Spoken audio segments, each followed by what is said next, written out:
Coming up next on the Filthy Rich Cleaners podcast. Sometimes you have to push the envelope of what you're comfortable with. You just throw yourself in the fire. And if you survive, that means you learn and you can take on bigger challenges in the future. From your first dollar to your first million, welcome to the Filthy Rich Cleaners podcast, presented by ZenMade. Join your host, Stephanie Pipkin, founder of Serene Clean, as she shares proven tips, tricks, and hard-earned lessons. Whether you're just starting out or ready to scale, get ready to discover how to build your own cleaning empire.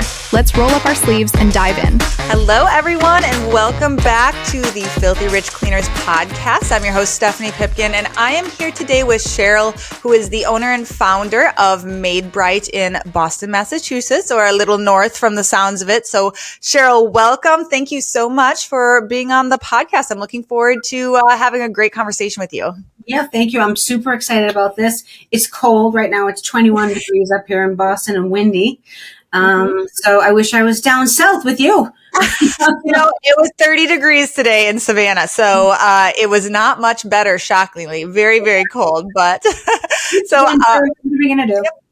Yeah, what are you going to do? It'll always get better. So Cheryl, I'd love if you could just share your story so that the audience can know who you are, and then we'll go from there with some questions. Sure. So I started my cleaning company way back when my son was, he was like 6 years old.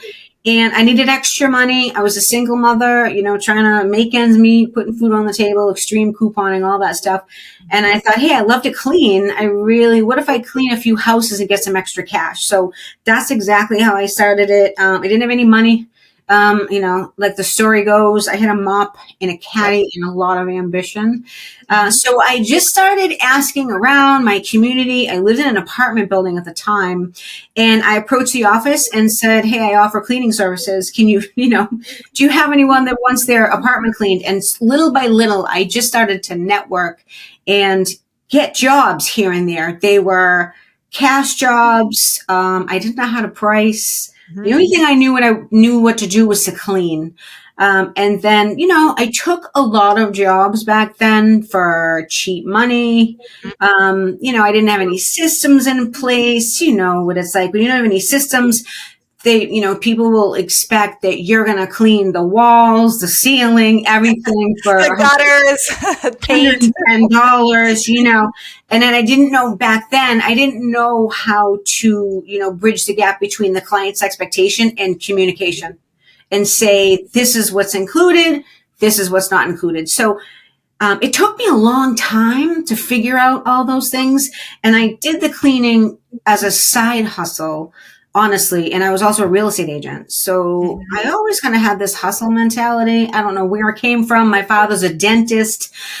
He doesn't have a hustle mentality. My mom was a flight attendant. So I don't know where it comes from. But what I think where my motivation came from is when I was younger, in my 20s, I was a national fitness competitor. So I knew about discipline, execution, what it takes to, do something really cool. You have to work 10 times as hard as you think you have to work.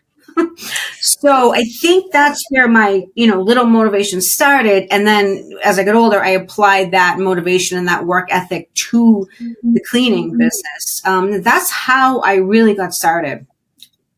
That's really fascinating how often the parallel of fitness, I find, goes along with business owners. I too did competitions. I've talked to other owners who have gone down that route of like being dedicated to fitness goals.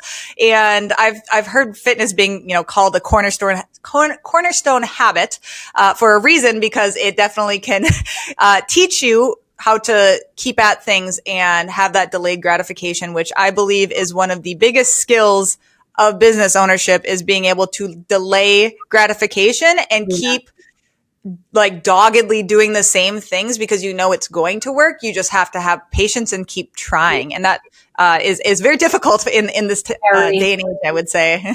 Very difficult. It's very good. It's very difficult for someone to have to look internally and see what they're doing wrong first, which, as a cleaning business coach is the first thing I teach people in a nice, nurturing way. I'm not mean about it, but, in a nice, nurturing way, let's look at what you may be doing wrong first to figure out how we could have done something else to make the situation come out better.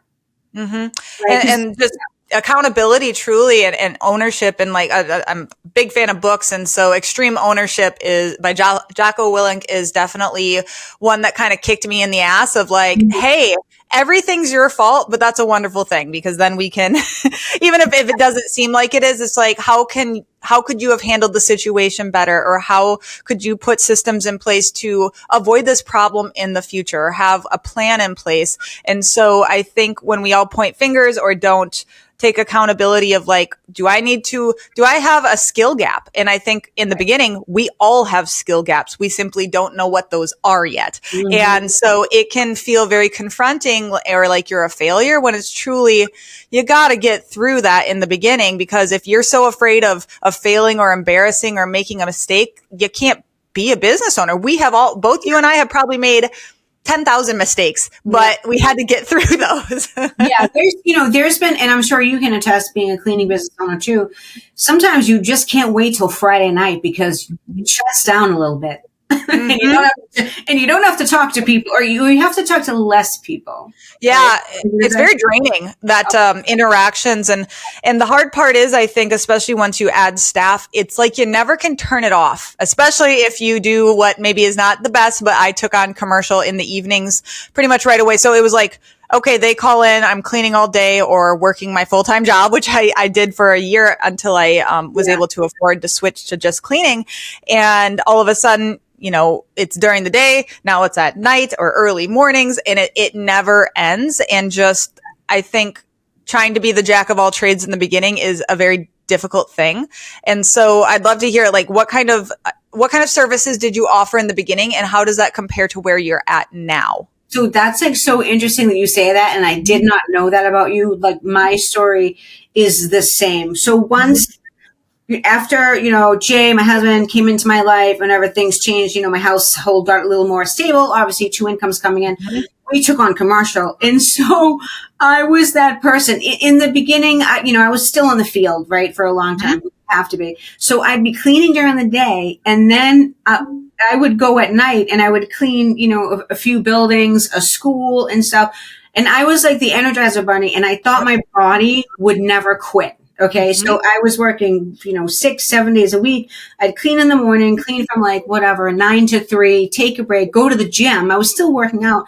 Yep. And then after dinner, I would go and clean, a daycare by myself. I'm doing 3 floors, and I'm like, I am crazy. There were other days where I would, go get up in the morning and do a restaurant from 6 a.m. to 9 a.m. and then go out and do houses. And I did that for a long time until one day my body said, you're not going to do that anymore. Yep.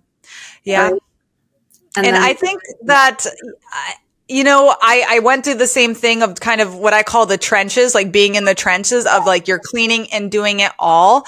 And though it's not fun, I definitely feel like there is some rites of passage and so many lessons learned from putting yourself through that. Maybe not like if I would go back, I would do some things differently, but I will say that like working that hard showed me what my capacity was when I didn't know I could work that hard. And now looking back, I truly don't know how I did that. Like I don't know. I get tired of cleaning my own house now. Exactly.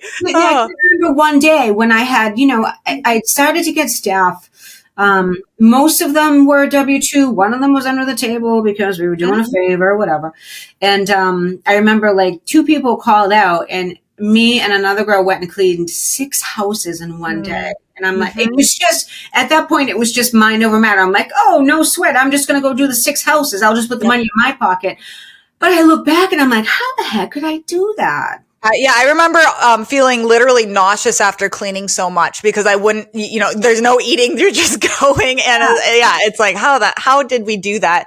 And when you start adding those staff, I think people have an unrealistic expectation that all of a sudden it's like, boom, you're done cleaning. And it's like, no, you're the backup. And you are going to go through so many people until the right ones stick.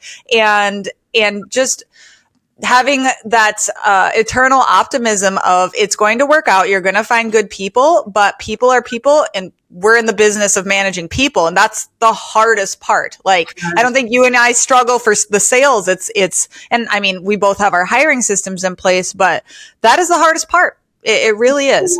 It took a while. I think it takes a while to get a good read on people. Like, you think everyone has, when you interview people, you think everyone has the best of intentions. Yep. Just because they say they're going to show up, they're going to show up. And then in the beginning, and I'm sure you'd agree with me, you take it personal when they don't show up, and then you have to go out in the field. And it takes a while for you to develop, for any owner to develop hiring skills. And I work a lot with, the people that I coach on hiring skills, because they just take it personal, and they feel so defeated, and they want to quit. And I really feel that is like the line in the sand. The people that stick it out and figure out how to hire are the ones that are going to make it. The people that, and no harm, but the people that just whine and complain and say it's everyone else's fault. And they say that nobody wants to work. You know what I mean? They do want to work, because I have a full staff. Did it take me a long time to get a full staff that loves their jobs? Heck yeah.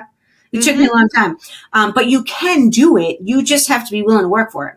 And it is just like anything else, learning how to hire and having a process in place so you have a pipeline of good candidates is also a skill, and it's not something you're probably going to be good at right away. And totally get it. And I couldn't agree more of the line in the sand of, like, if you are going to be successful, is most likely to do with your tenacity with sticking with hiring and being constantly disappointed by people and not letting it discourage you to the point of quitting, because this never changes. This will never change. People will always be people. So you just have to stay calm and collected, and basically instantly go into problem solving mode. Okay, somebody ghosted you, somebody didn't show up, somebody called in or got caught stealing, or whatever the crazy shit that employees have done to us. I had a good story for you if we're going to No, it's really true. And I told myself this first, because I used to go up on the emotional roller coaster. You're up, you're down. What are we going to do? I think if you, as an entrepreneur, if you learn how to maintain even keel, just go straight across, and where nothing bothers you, that's when you've turned the corner. Well, and also, when you do have a team, they're looking at you to be the kind of rock. And I'll give you a perfect example. In the past 24 hours, we just got 3 commercial accounts that total is going to be over $8,000 a month in revenue. Like, this just happened. So, like, I just this morning had my weekly operations meeting with my managers, and the stress was permeating of how we're, and how are we going to staff this, blah, blah, blah. Like, it's the evening time and all of these problems. And it was my job to calm the room and get focused on what needs to get accomplished, instead of just saying, oh my gosh, like, and celebrate the win that is, of like, listen guys, like, this is finally going to be the thing. Like, we're going to hit 1.5 mil this year. I'm so excited. Like, this is a wonderful thing. And taking what should not be, like, it is stressful. I understand that, but this is the name of the game. This is what we do. This is how you grow. So it's like, we look at all the challenges we faced before and staffed them. We're going to do this. So kind of calming the nerves of your troops, if you will. That's your job. So if it's showing to them that you're not confident, or that you're cracking under the pressure, they're not going to feel confident in you. And so you got to hide it a little bit, Yeah, you can always, like, I always say, okay, we got to put the face on in the morning. So my husband and I would go to the office and get our, teams out, whatever. And you have to just pretend everything's great. Everything, let's just say we had a complaint yesterday from just because, and I'm sure you're going to know what I mean. The couple had never had a cleaning company ever work. Didn't know what to expect, or their house was a shit show when I went to go do, for lack of a better word, when I went to go do the walkthrough. There was just a lot of chaos, clutter. They didn't know what to expect. So I went through the clutter talk, let's just make sure we get everything off the floor, whatever. And so I had met with the wife, but the husband decided that he was going to take over the conversation. And then when my staff were in the house, there was 4 of them, highly skilled staff that do, a ton of deep cleans. The woman decided to take her Christmas tree down in the middle of the deep clean. I'm like, are you kidding me? And then, the little boy was like following one of my other girls around, like, on her leg as she's trying to clean the baseboards. And then one of the other girls was trying to clean the office, and he's going in and out of the office, pacing back and forth. Are you done yet? Are you done yet? So it was this a disaster. And Stressful. when stuff like that happens, it throws the team's psyche off, and he's just like, well, it didn't come out the way I thought. And I'm like, well, maybe because your wife was taking the tree down in the middle of the living room. So things like that happen. So I came in this morning, nothing was phased. They're like, how was the cleaning? Was he happy? And I had to, just let the team down a little bit and be like, well, I think there was a little, communication breakdown and, expectation and stuff like that, and it's just like, you need to learn how to deal with the ups and the downs of things and not, just solve problems. Mm-hmm. Basically. Yeah. And be in that mode of that's your job, is to solve problems, and problems will keep coming. And just, for the newbies listening, take solace in the fact that your stress management skills will go through the roof the longer you stick with it, because the things that would phase me back then are literally not even on my radar. Like the things that would make me cry or be upset for a week, it's like, it means nothing to me now. It's like, oh, that happened. Like, so it will get better. It's just, it's a muscle that you have to get the reps in of practicing, like, and saying it's not the end of the world. And me freaking out, well, that didn't make the problem go away. It just made it worse. Right. I think it's like the worse, if you go up and down the roller coaster, the worse people feel about what's going on. And then it just becomes a big stress. So once you learn how to just be like, you know what? Okay, not the first time I'm going to complain. Not a big deal. We'll deal with it in the morning. And you can shut it off. A complaint years ago would have kept me up at night. Yep. And I'm like, no, I'm just going to go to sleep. I'm going to deal with it in the morning. You're able to turn that off and just be like, okay, we're going to deal with it. We're going to make it right. Everything's fine. There's their side of the story. There's my staff side of the story. And then there's what really happened. So how can we make sure the client is happy going forward and the problem goes away? That's all I care about. Then I move on to the next problem. Yeah, absolutely. And analyzing, and that's what we have, a dumping ground. We track every complaint that comes in, who it was on, what it was, what was the client. And so then we can look at the data without emotion and say, okay, this cleaner is getting more complaints. There's a problem there. Or it's this client that complains every time. Is it not a fit that way? Or is something overarchingly, we're getting the same type of complaint? That's a training issue. And so it helps you realize where is the hole in the boat that you need to fill. So that's definitely, like, anybody who just kind of flits from complaint to complaint, that could be a great place to start, of just start putting them all in a place so you can see patterns. Totally. It's true, because as a CEO of any company, whether it's cleaning or whether it's a Fortune 500 company, all you're doing is putting out fires and making deals. That's it. Yep. That's it. You're a firefighter. That's how I literally describe it. It's not for everyone, right? I find that, just because, you can be a phenomenal cleaner doesn't mean you have the mental fortitude to stick it out and be a CEO. Two totally different things. And that's okay, and a wonderful book that, again, I'm always pushing books. The E-Myth Revisited, by Michael Gerber. It explains so well that just because you are a phenomenal technician, so just because you can bake cakes better than anybody, doesn't mean you should open a bakery. And understanding and really delving into what is your goal? My goal was to be a business owner. Like I was made to be a business owner. That could have been anything. I happen to love cleaning and I see the benefit and it's low cost of entry. There's all these practical reasons we get into cleaning, right? But I truly feel I could run any service-based business at this point, and it would be like, you know how to do it kind of thing. And it's not easy dealing with, hundreds of clients on a monthly basis, dealing with, all your staff, like your staff doesn't realize and your clients don't realize just how much you field in a day. Mm-hmm. It's like overwhelming how many people you talk to. Yep, absolutely. And the balancing act of, once you do add those staff, of like, okay, now you have it coming from both sides, clients and staff, and managing all the administrative stuff, because in the beginning you cannot afford to have any administrative help. So I would love to hear, like, when did you add administrative help and what did that look like in the beginning versus what is it now? Because I think one thing people like look at it incorrectly is they think they need to add on like a full-time office manager. And they're like, well, I can never afford that. And it's like, well, none of us did it that way. That's not how we did it. So how did you do that? So I'm lucky in a sense that I have my husband, Jay, who's a techie, who I would love for everyone to learn more about because he's amazing, right? He's a techie. He's a numbers guy.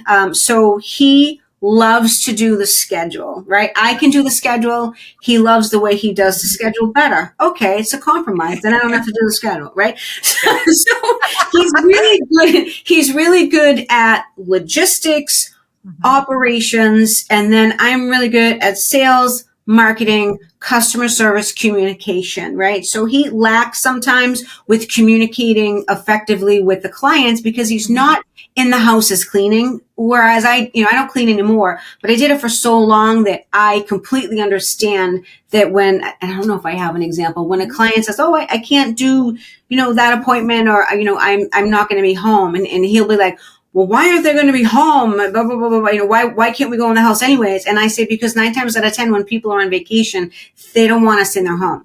So I just instinctively know that, okay, yep, they're going on vacation. It's not a problem. I'm going to reschedule them. So we just bridge the gap. Like he can handle a lot.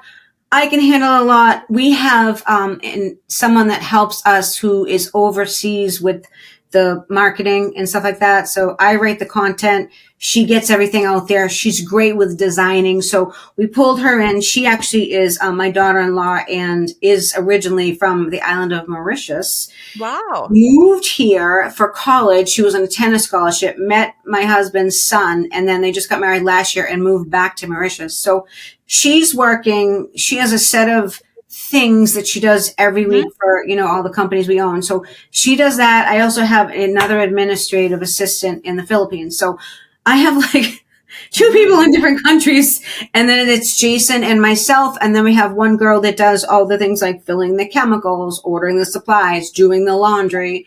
And then sometimes we have junk removal, which you might talk about later, but sometimes she jumps on the truck and goes to do a basement clean out or something. So, we sort of like, we just make it work because we know if we go out and hire, if you go out and hire an operations manager, like everyone thinks, oh, my company's going to get big enough and I'm going to hire an operations manager. Well, in US, that's going to cost you about 60, 70 grand. Yep. So that's not the best thing for us. We kind of do it. And we're used to, my husband and I are used to that higher level of work that we're just used to on a Sunday picking up the computer in bed and putting the schedule on the TV. Like we're just used to that level. And I don't know. They always kind of say when you become an entrepreneur, you'll work more for yourself than you work for someone else. And that is totally true because it doesn't really feel like work to me. It never does. And like, when I think of like work-life balance, and it's maybe like a hot take, like I truly don't care about that. I love what I do. I have no idea how many hours I work a week. I mean, could I track it and do like, I could cut back for sure, but I don't want to. Like, I have such a fire and passion for the business as well as, just like the whole industry as a whole, because I think our industry is so unique because it does cater to a lot of female owners who are doing this for specific reasons. They've got kids, they've, got a family. They want to offer a job for other mothers. And that's where like, I'm not a mom yet, but the fact is 90% of my staff is, first of all, most of them are women. It's historically always been the case. Except for my janitorial work, that there's more guys that come in for that. It's just preference thing for them.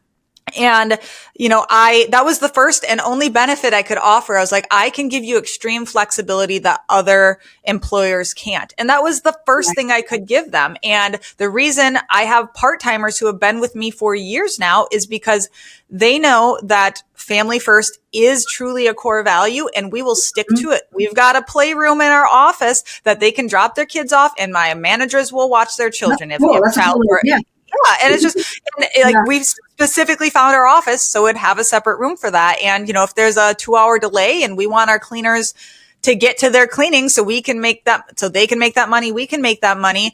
We'll drop the kids off at school or whatever. And so I know that that's not feasible for everybody, but it's looking at like, what can you offer? Because in the beginning, you can't offer shit for benefits, because you don't have any money. And so flexibility, a wonderful company culture, actually caring. And that's another place where it's such a balance of like caring. And then also you're opening yourself up to getting hurt because you get too close. You get too close and you don't set boundaries and you want to be their friend and not their boss. And I'm talking to 22-year-old Stephanie, who, when she opened, like, I let an employee live with me one time. And then like her chihuahua kept peeing all over my house. Like, what? So, I mean, when you're still in the field, and I know exactly what you're talking about, when you're still in the field, it's really difficult to be the boss because you're doing the same tasks as they are. You're in the same car, and it's inevitable that they're going to talk about their boyfriend, or they're going to talk about like their kid or their mother. So they get close to you. And I think that it's very difficult when you need to, discipline or something didn't go right and you have to say something. They think they're on the same level as you. It's jarring. Yeah. It's like reality check. And as soon as you introduce money, that's not a friendship. All right. Like once you start putting those transactions in it, and I've gotten very burned. Some of my worst, I guess, emotional like traumas from the business have been friends who I hired. And then all of a sudden things shift and now we're not friends anymore and it sucks. And it's hard. Never hire friends or relatives. That's what they say. But I mean, I remember one of our cleaners that, was loyal to us for years and years and years. We hired her. She was in a shelter. She was a single mother.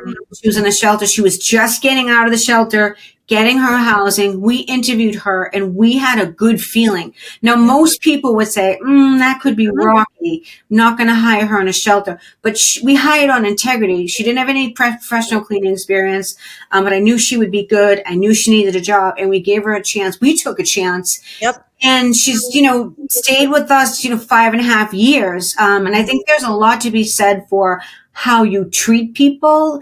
And you gave her that belief. Like you believed in her and she proved you right, And she ended up, being, one of the greatest hires of all time that, that we've had. But you have to learn how to take chances. Then we've taken other chances that haven't turned out that good. But you don't really know.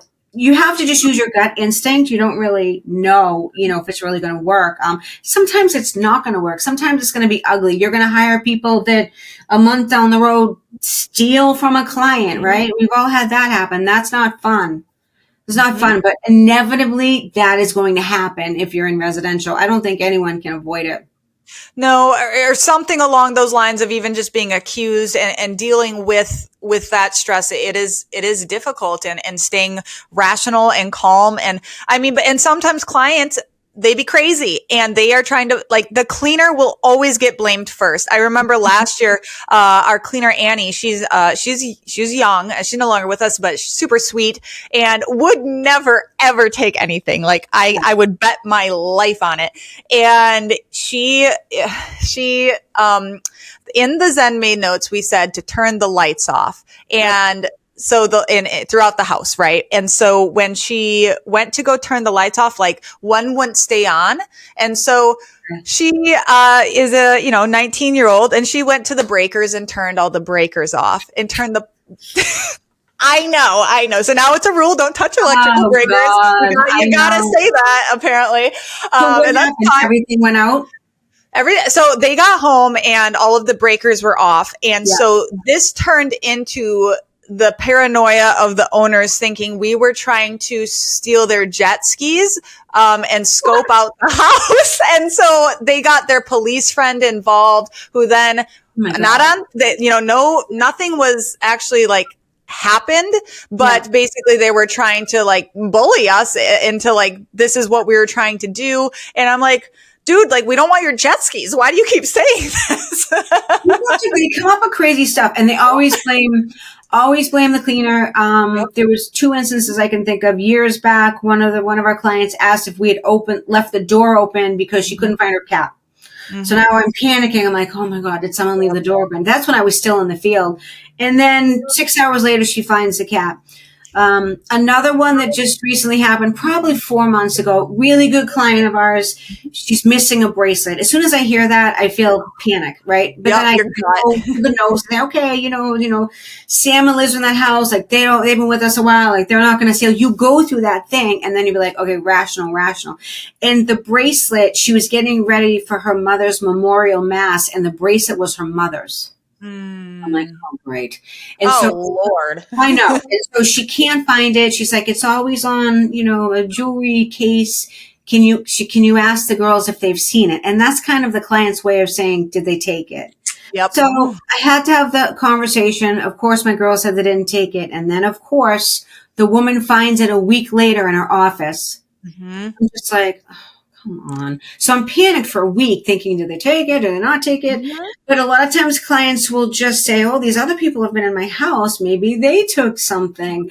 And more often than not, the client usually finds the item. Yeah, it's misplaced. Just And misplaced. and yeah, usually it truly is, I understand why their mind goes there because there are cleaners who steal. Like, I'm not saying that Yes. doesn't happen. So I try not to get offended and just like understand and say, let's think about this rationally and go through all avenues. And we say, we will be absolutely cooperative and we want to solve this case just like you do. But I'm also not going to say that my cleaners did that because I don't believe they did.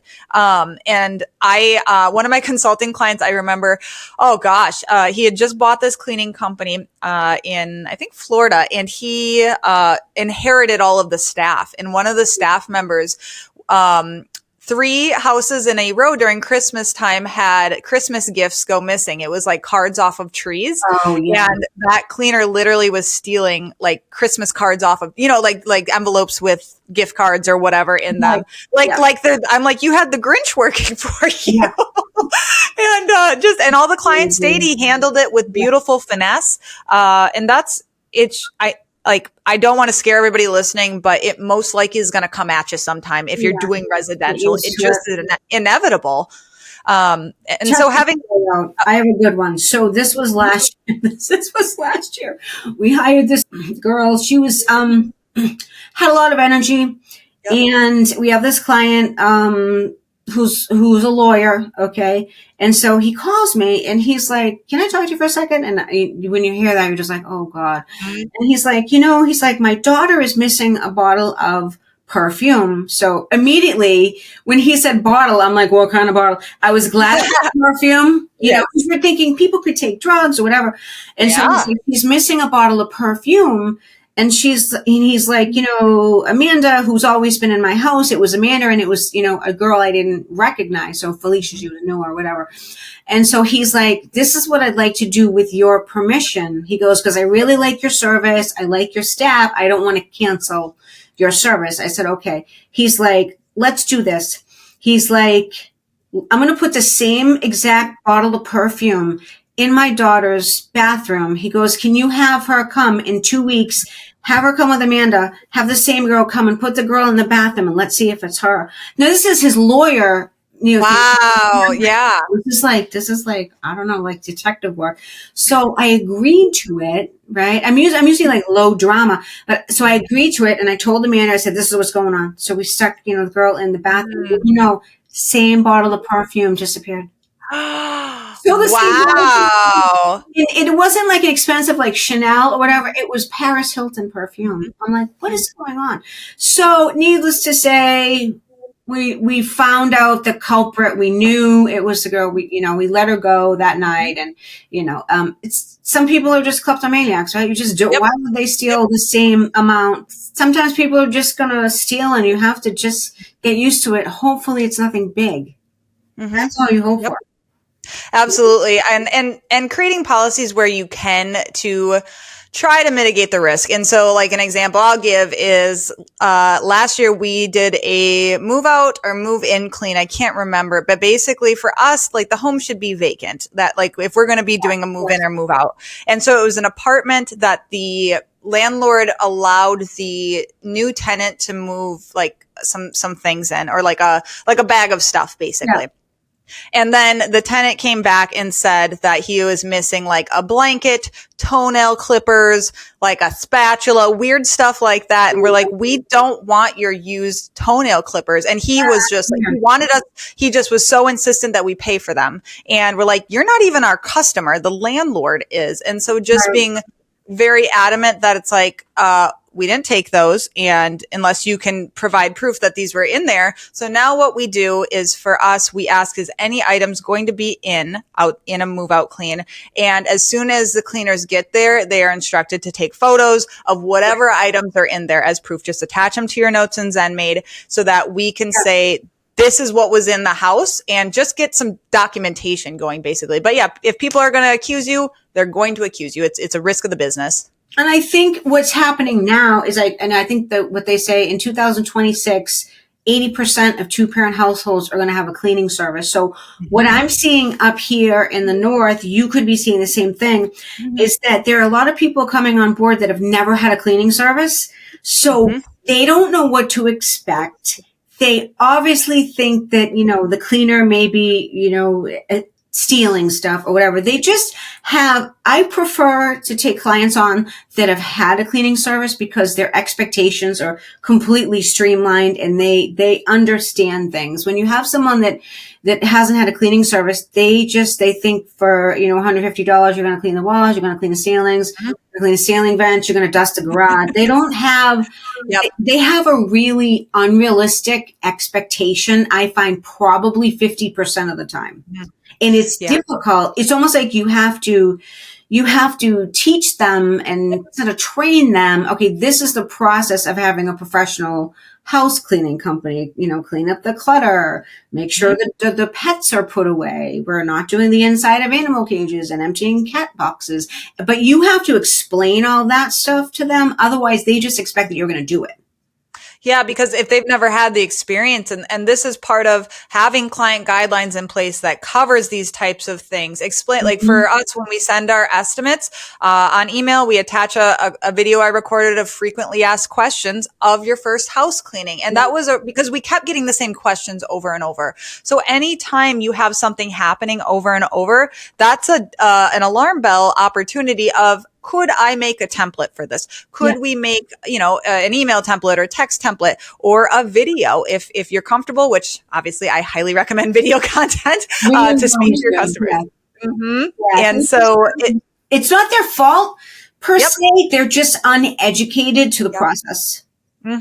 Absolutely. And really understanding and explaining that from the get-go, or like you said, honing in on who is your ideal and likely buyer, who is Cheryl's ideal buyer versus perhaps Stephanie, where it's like, for us, like, we're going after more and more commercial. That's what we are interested in because we get the most bang for our buck out of commercial. And if we are taking, and obviously we get, tons of house cleaning clients too. It's not like that's not happening, but it's really being super choosy of like, where's their house at? Does this work? Do they seem unreasonable from the get-go? Because just like employees, your red flags for clients, like, you start to hone that of like, ooh, this lady who was terrible said these same types of things or behaved in this way. And I hate to use the word, but because there's a lot of nice Karens out there, but your Karen meter starts to hone in, of like, who's going to be a problem. And here's a prime example. This is a really good example for anyone listening out there.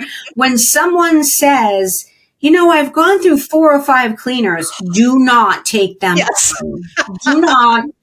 Turn it away. I don't care. They're paying you $1 million.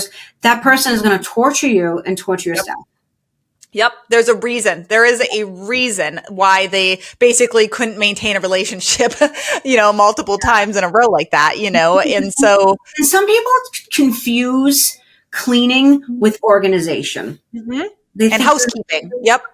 And organize things. And so you have to be really clear. Like, we have a document that we bring the difference between cleaning and tidying up.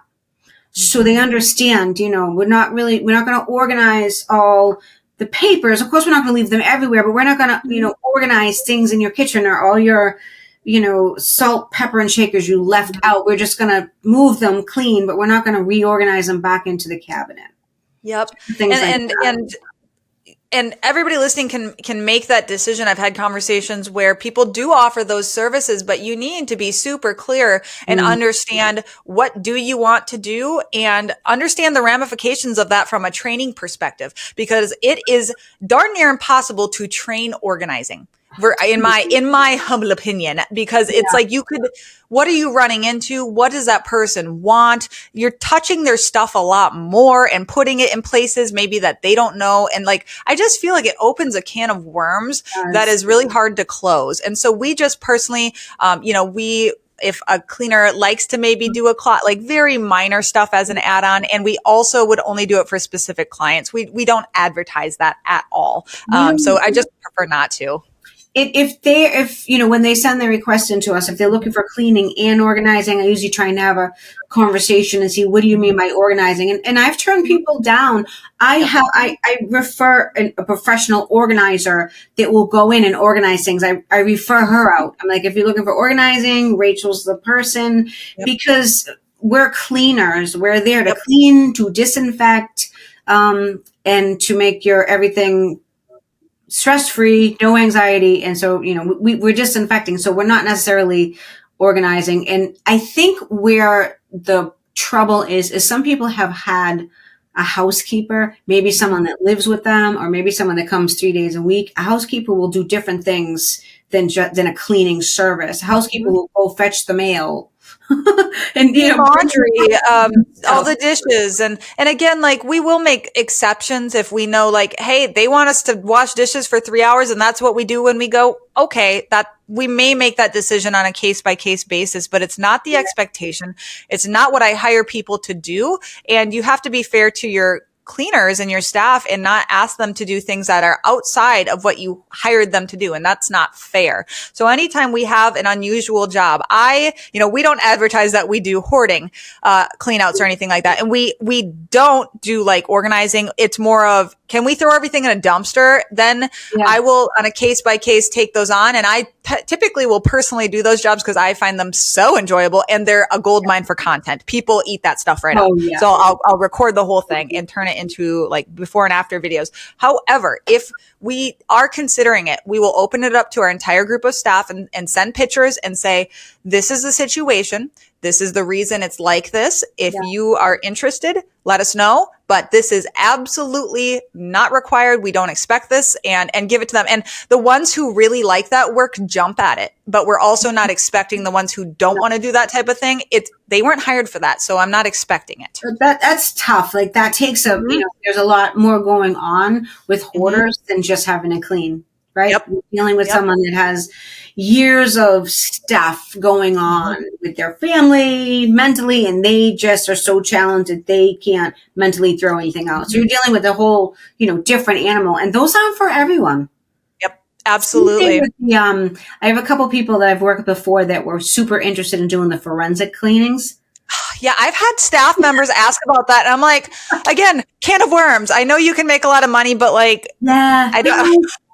That's not for us. We stay in our wheelhouse. We want to stay in our wheelhouse, things that are duplicatable that we can teach people how to do and keep doing the same thing over and over, Absolutely. The scalability of it all. And, you want to be able to put like personal touches, and that's where like notes and things. But at the end of the day, you standardize things as much as possible because you're setting your cleaners up to fail if you are doing all of these things. And just, going to like, the other services that your family provides, I would love to hear, how do those things work together?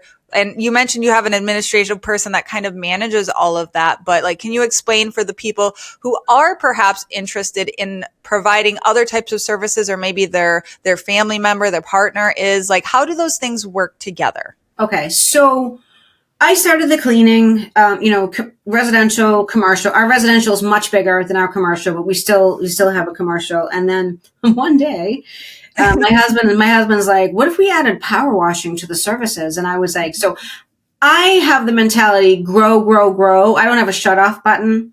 You know what I mean? Right. And so yes. I'm like, oh, that's kind of a cool idea. He's like, I'm going to do it. I'm like, okay. Now he had done it a little bit when he was younger, but he dove into it. So this is like probably like I don't know, September, October, 3 years ago we've had it. And so in the winter up here, we're shut down for 4 months for power washing because it's too cold. So he just dove in and he did his research, and every single night on the TV, what do you think was on? Power washing videos. Mm-hmm. Power washing equipment. I love the rug washing one. Side note, those are so soothing to me. Power washing is great too. It's so satisfying. Cool. And so he's, learning all these things, watching the YouTube. He's finding all the guys that are doing it and connecting with them or whatever. And then he's doing equipment, and he's trying to talk to me about equipment, and it's like talking to a wall. I'm like, I have no idea what it is. I'm like, but all right, let's run with it. So we bought a trailer. The thing about power washing is that there is a barrier to entry. You need good equipment.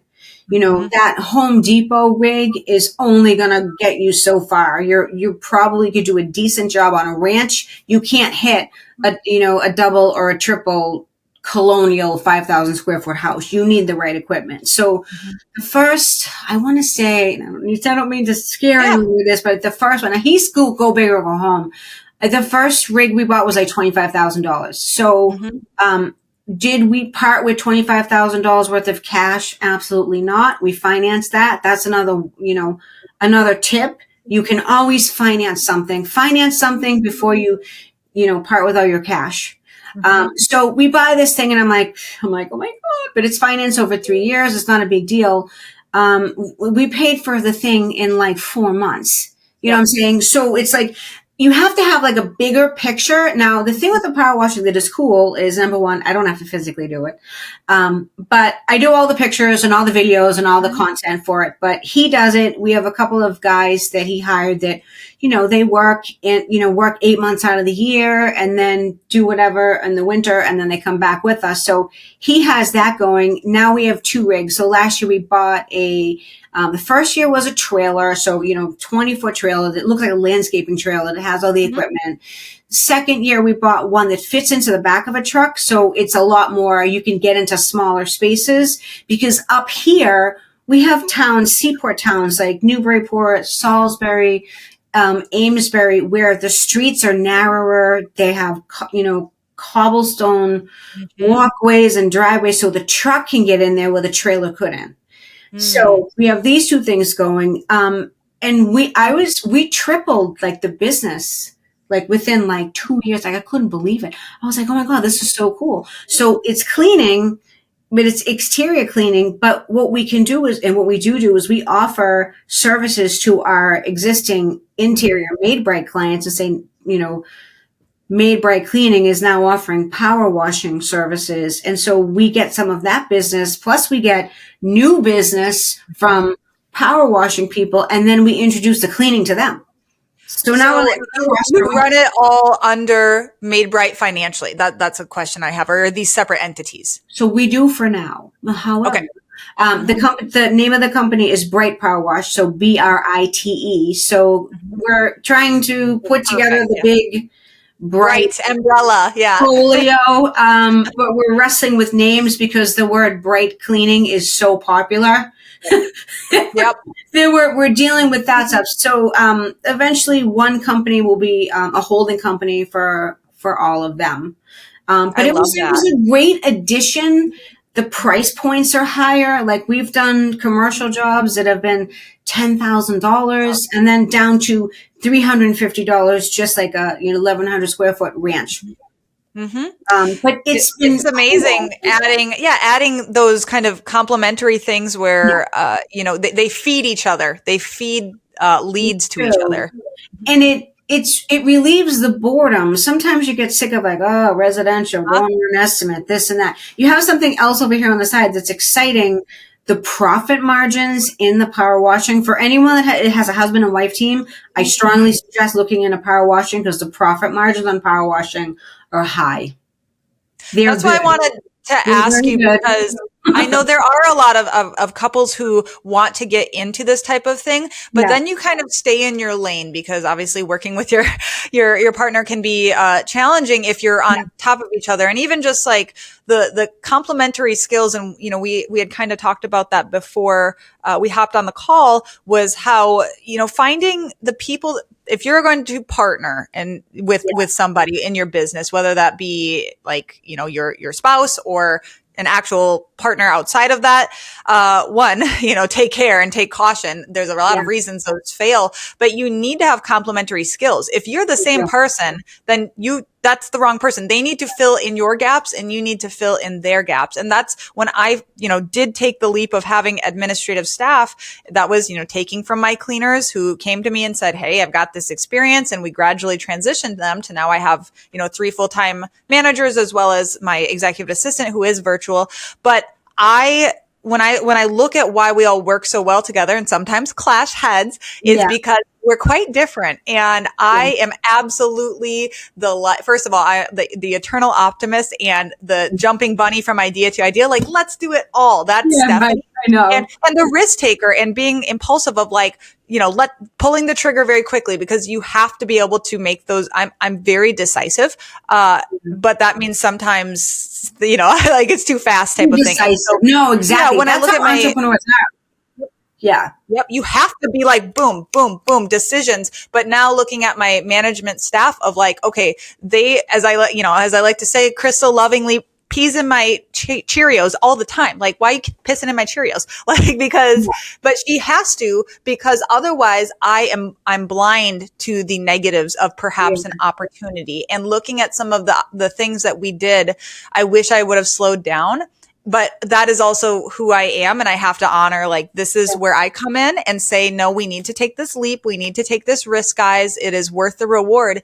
And some of the biggest opportunities, like our largest commercial account that we've had now, we just hit a year. It's a big federal building. It's, $11,000 a month.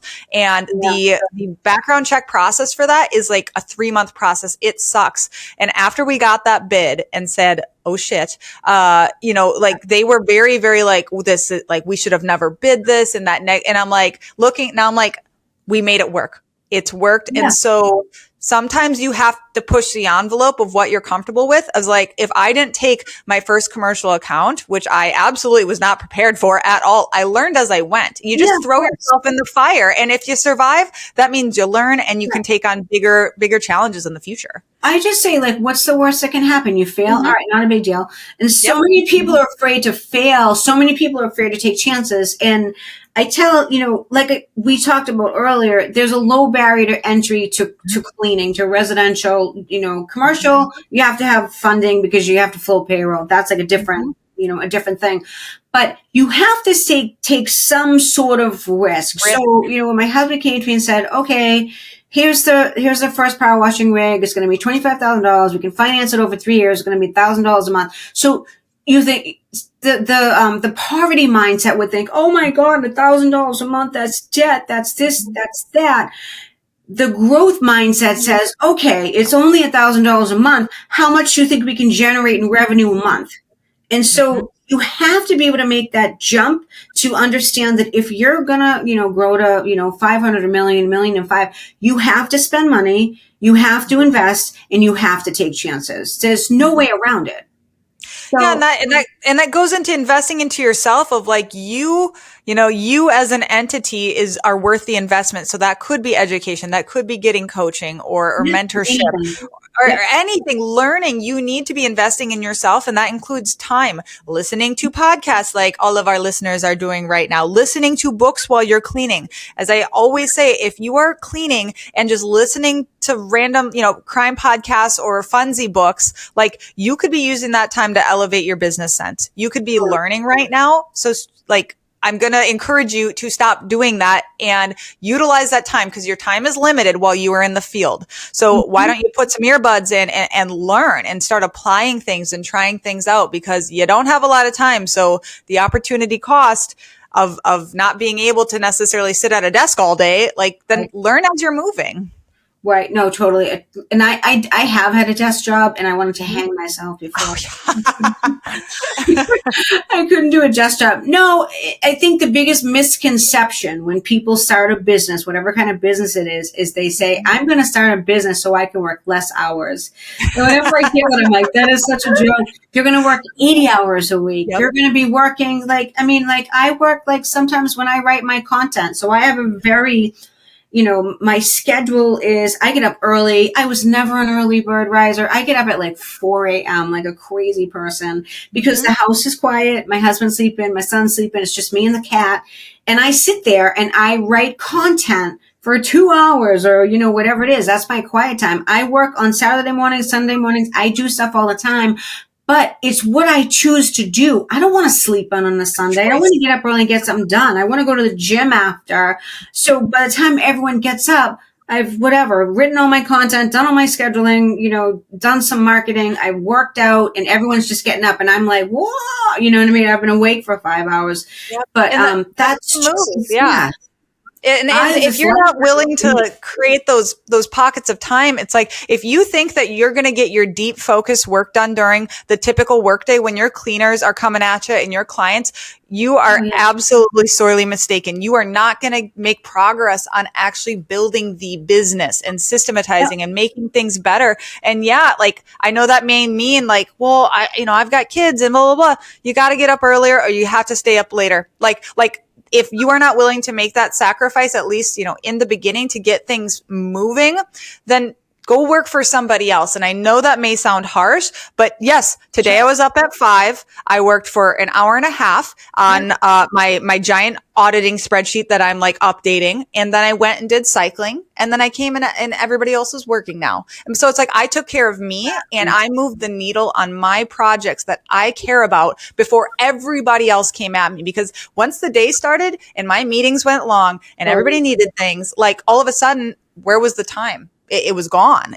Some days I can barely even eat. And that sounds like, well, Stephanie, isn't that the opposite? It's because I'm doing what I want, but that doesn't mean it's not hectic. Yeah. I mean, I think you're going to have to, entrepreneurs have to work a long time, really hard to get to the good stuff, to be able to we rent a beach house in the summer. It's 30 minutes from our office. We run the business from there because it's close, just in case, right? There's any disasters and stuff. My husband's doing the power washing. But, sometimes, and you're going to know what I mean, people will say, oh, it must be nice. And so whenever someone says that to me, well, you know what? Because I've been working 7 days a week and actually it really is nice to be able to afford that because I deserve it. Oh yeah. Yep. Absolutely. And I've definitely heard, my parents would always say Stephanie, you have a horseshoe up your ass. I'm really lucky. And I hate and I'm not saying that there's not privilege and that we all start out at different places and different advantages. However, yes, we worked our asses off and there's a reason that other cleaning companies do not make it to this level. It's because we outworked and we worked smarter, not harder, but we also worked really, really hard. And I did go through probably a year or so where I backed off. I was probably only working the business maybe 10 hours a week. And I almost tested out a mini retirement. I did that about, 6 months to a year ago. And I was going to the beach during the week and it was fabulous. But my sense of purpose and I wasn't as happy. I'm so happy now with the level of intensity I'm at now because I'm just I've got, the fire in your belly, it's back. So you may think you don't want to work, but it's truly you need purpose and the cleaning business absolutely is our purpose and helping others is our purpose. Totally. And it's it's not going to be easy, but it's 100% worth it. I think. I mean, I work I do the sales and the marketing and stuff like that. Probably, I don't know, 15 hours a week. I mean, I'm always on, right? So I'm always on. The phone is on. If my girls need me, I'm there. Something disastrous is going on in the house or they have questions or a lockout or, whatever it is, they can always reach out to me. But my days, knock on wood, my days are quiet because I've trained my team leaders to replace me. So usually no one ever calls me. And so that's, a few years back I decided, I always knew that I wanted to consult and help people once I got to a certain point. I knew that would be it. So when my days were quiet, I'm like, wow, I'm a little bored. You know what I mean? what do I do? And so that's when I started consulting. So I do my coaching in the afternoon and at night. I do a Wednesday live at 5 every week in Facebook. But that honestly, that fulfills me, helping other people, especially for some reason, women are drawn to me. I do coach men, but mostly women, helping them get over their fears and their belief system, seeing them thrive and add 100,000, 200,000 to their business is so fulfilling to me in a way I never thought was going to be. Yeah. And I relate to that 100% of like this, even the creating content and sharing, my vulnerabilities and struggles with our industry as a whole, and like encouraging people to start out in this, but, and being honest about the challenges and struggles, because authenticity is something people can absolutely sense. And I think that's why, people like to listen to us occasionally is because they can sense, one, we're also the real deal. You and I are both working in our business, and we may be doing different things of like, I don't even meet my employee. Like I don't do hiring, firing. I live 20 hours away from my business. It really does from a daily operation standpoint, it runs without me, but all the high level, like stuff and like projects and kind of handling or helping my managers reach their goals with their projects. Like that's where my role is at. And then, all of I like adding the consulting and talking to aspiring cleaning owners or cleaning owners, and just being able to like see the stress melt away because they've got a plan, because nothing gets rid of anxiety like action and like a plan. Like that's what you need. If you're feeling stressful, you need to take action.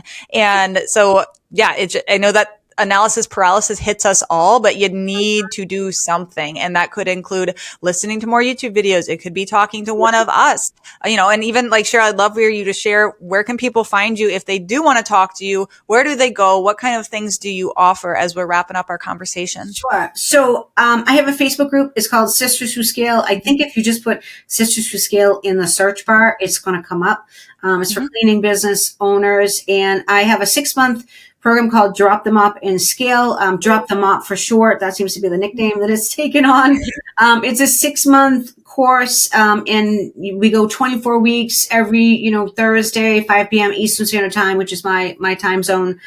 We have that. There's homework, and it's basically from A to Z. It's everything: finding your target market, your sales, your hiring, building your brand organically. I'm a huge organic person. Same. Not paying for ads. Yeah, totally get it. We've never paid for an ad. I'm so proud of that, I have to say. But I knew how to build it organically, on social media. I'm a huge social media fan.